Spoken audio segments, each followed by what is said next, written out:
Hey everybody, this is Minion Soldier, and today we're going to be looking at an interesting question. As we sit here and we prepare ourselves emotionally for the impending arrival of the Corsair.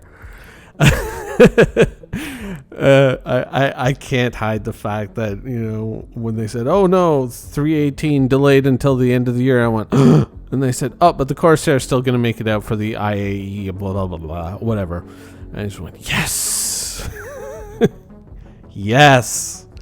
I love it. I am so happy. But as I was scrolling through comments on my YouTube videos, I saw one comment. It's a shame that we can't get the Pirate Caterpillar or the Pirate Gladius anymore.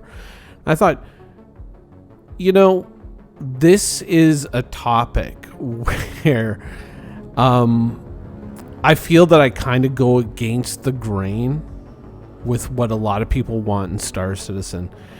And though I understand the value of limited availability items, I don't agree with them being, from a specific time, and if you weren't there at that time, you can't get them.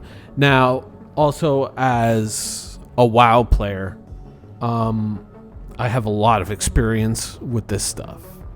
A lot. And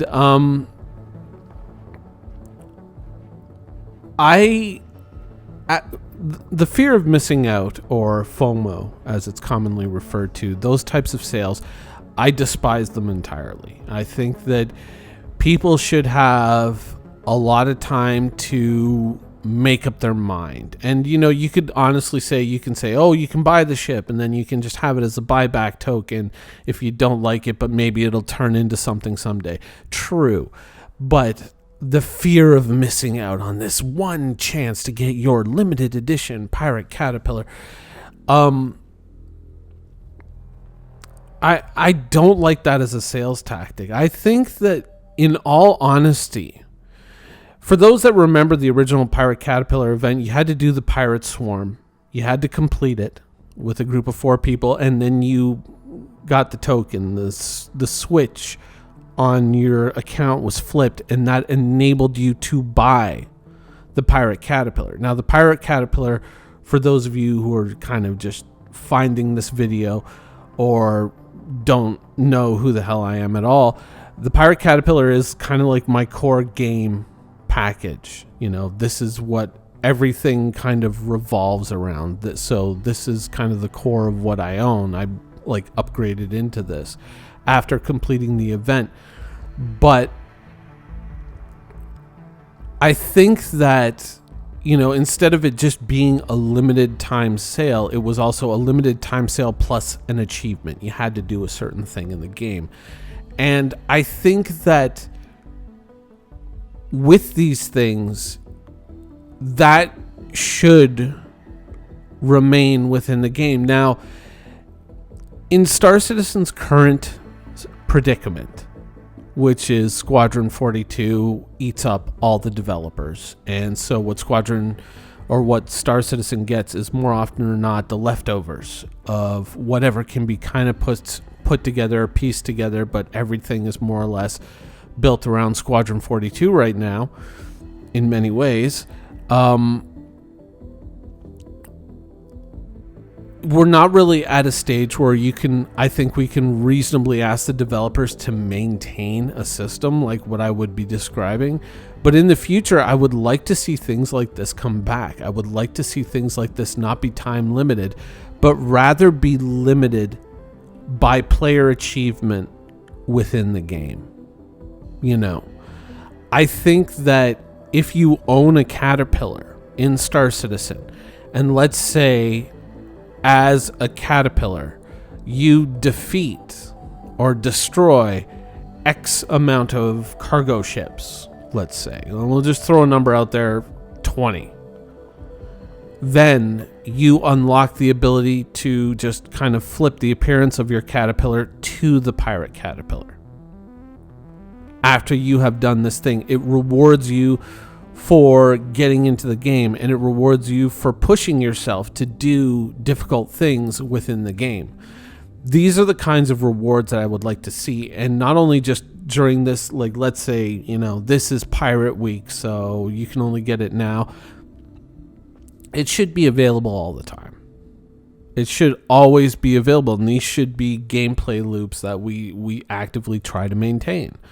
Just as much as you might look at, a ship like the Constellation, which is one of the more popular PvE mission running ships in the game currently.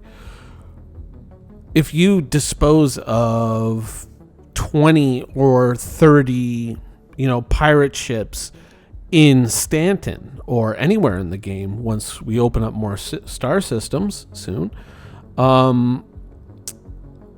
you should acquire like a UEE police badging for that ship, or some kind of thing that marks you as an elite, law enforcement / mercenary type person, and you should unlock that.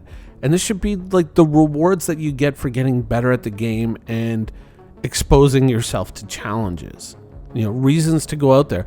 And there are so many things that were like that, from expansion to expansion, from release to release of World of Warcraft, that were, I think, great things in the game. But at the same time, I think one of the greatest flaws that those game developers had was they said, oh, this is for this expansion only, and then we're never going to visit it again.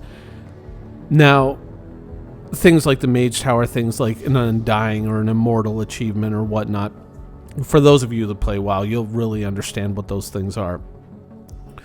They would have to be retuned, they would have to be changed, and that would require a significant amount of developer effort. But I think that these things, these fun things that give you the little rewards, the little badges, the little skulls on your ship or whatnot, these are the things that kind of keep people coming back to MMOs a lot. It's looking for the things that we can do as a team, or you as a singular player can do in a fighter or whatnot. These kind of gameplay loops are the sort of things that not only keep players coming back, but at the same time, they force players to challenge themselves, to push themselves beyond their comfort zone and become better at the game, and force themselves to really think, okay, now I really got to nail down my keybinds and be a lot more efficient about it. Or now I have to kind of move away from maybe the safety shield setup to the all-out damage setup in order to make this thing happen. It causes players to explore and go beyond just, oh, this is the factory default, good enough.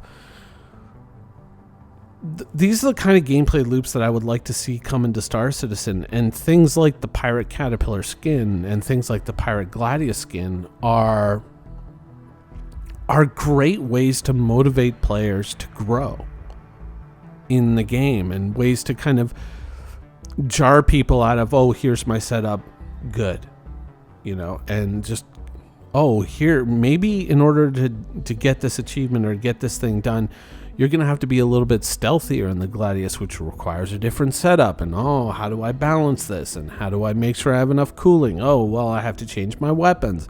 Well, what weapons do I want to change to that'll still be effective against these ships that I know that I'm going to be facing? That sort of thing.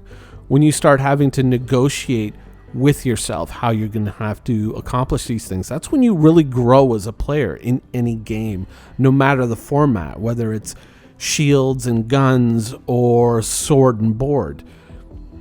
And so I realize that there, to certain people, there's an invested emotional interest in, oh, this was only available at this point, and now it's back, and it's never going to come back, and they kind of float around in that thing and say, hey, this is my badge of honor. But is it really? I mean, it just kind of means that you were in the right place at the right time with a credit card. It's not really arguably the glaive, the pirate caterpillar and whatnot took a little bit of pirate skill and sometimes a little bit of luck, because we remember how the servers, people complain about how the servers are now. We remember how the servers were then, and we got it done. But I still think that, when we get to a point where we can afford to have a certain amount of developers that are just kind of looking after these things and doing a much better job of maintaining the in-game systems, I think that these are the kinds of things that really provide that rewarding MMO experience. And, ways for players to say, man, I really can't get this. What am I doing wrong? And you go on the forums and then you'll get 50 replies that say get good, but then one person will go, oh, hey, have you tried this? Have you tried that? And this is how I did it. Or someone puts up a YouTube video and says, this is how I did it. And then everyone goes, oh, this is what I have to learn how to do. Oh, I'm not really all that good at managing my shields in combat, but if I move a few keybinds around, I can actually blend this in to my current setup. Oh, okay. And they start to grow. And I think that it's much more important to foster that type of player growth than it is to really foster a sense of entitlement around a ship that you just happen to be in the right place in the right time to buy. You know what I mean? I know I'm probably ruffling feathers by saying that, but with a lot of these early ships, that's really all it was, with the exception of the pirate caterpillar and the glaive, which required a certain amount of achievement. And I think there's been others since. I know I'm forgetting some. I mean, this game has been in development for over a decade, so some of this stuff falls off the plate after a while, But I would like to see stuff like that come to Star Citizen someday. I mean, some people are still struggling with the idea that Star Citizen is going to be an MMO with open world PvP, and that is a whole other kettle of fish. But truthfully, I think that it's those types of things that really bring a lot of players back and keep a lot of players logging in. And I think those are the good things for the game, and a fear of missing out kind of sale tactic, like this is the only time it's going to be available and then never again. It's not really.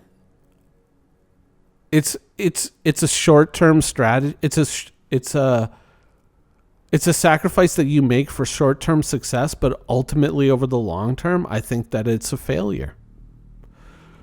Anyways, those are my thoughts on the topic. Yes, I would love to see the Pirate Caterpillar come back. I would like to see that event become, just a part of the everyday Star Citizen experience. I would like to see it become maybe, attuned to something a little bit more challenging. But I think that would definitely benefit the community and the game itself a hell of a lot better than just only during this week you have to do this thing and then you get the ship and it's just, no. And then you get the right to buy the ship. I think it should be always. It should be just finding things within the format of gameplay that we have access to that are challenging. And then saying, if you accomplish this, you get the ship. Or the right to buy the ship. Anyways, yeah, those are my thoughts on the topic. I hope you guys enjoyed the video, and thanks for watching. Thank you for watching. So if you want to keep up with the latest and greatest in Star Citizen and Squadron 42's development, please follow us on our social media channels.